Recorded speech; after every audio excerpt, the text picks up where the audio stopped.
guys, I hope you're all doing well and being nice to your siblings and your parents, all that stuff, after being stuck at home for so many weeks now. So today I figured it was a good opportunity to talk about patience.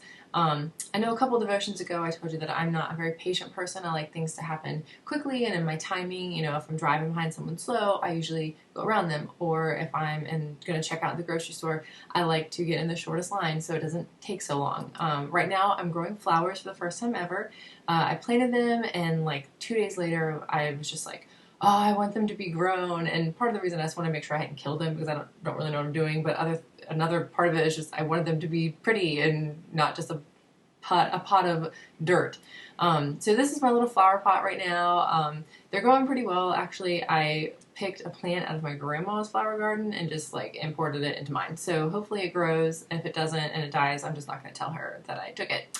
So I'm trying, but we'll see what happens. So in normal life, when we aren't on lockdown, you know, we're used to things happening fast and quickly and in our timing. You know, when we can Google something and within 2 seconds have an answer. You know, we can order some fast food and have it in a meal in less than 5 minutes. You know, most things in society and on our phones happen so fast that we don't even have time to be impatient, really.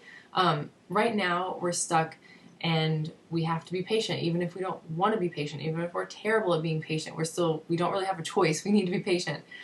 Plus, we have all of this extra time with our families, and that can even add a little bit more stress and less patience into our lives. So I wanted to read Ephesians 4:2, and it says, "Be completely humble and gentle. Be patient, bearing with one another in love."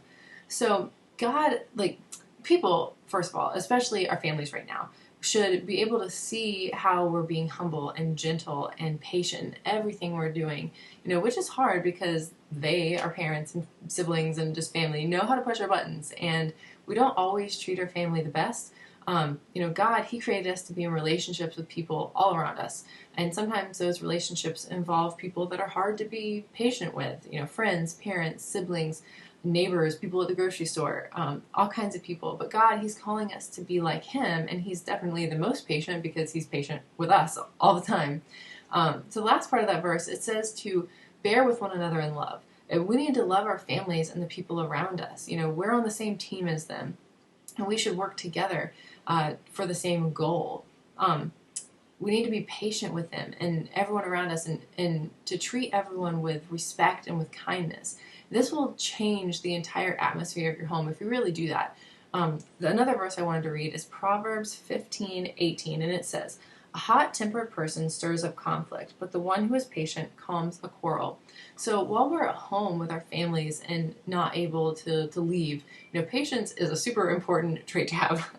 You know, you might be thinking, well, my dad is hot-tempered and he's yelling at me all the time and saying that I'm not doing enough around the house, even though I'm doing everything he's telling me to do. How am I supposed to be patient with him and with my other family in the house and act like Jesus in those situations? You know, never forget that you're the one that's in charge of how you act and the words that you say. No matter what someone else says to you, no matter what someone else does to you, you're still accountable for how you speak, how you act, and how you carry yourself.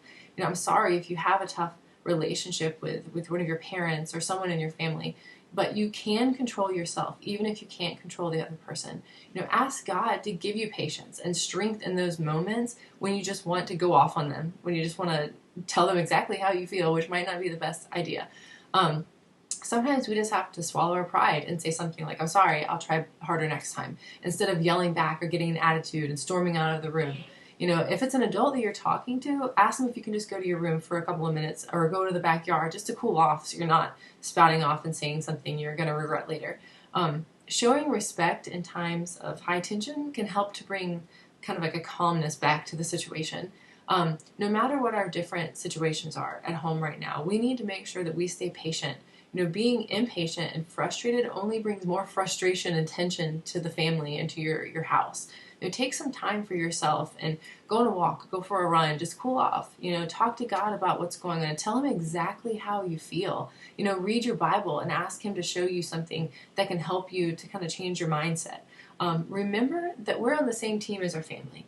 Work with them and not against them. We're all working towards the same goal. You know, we all want to make it through this time in one piece. You know, so 3 things just to finish up today. Read Ephesians 4 because it's really good and it has some really super helpful information that we can kind of put into practice right now, especially.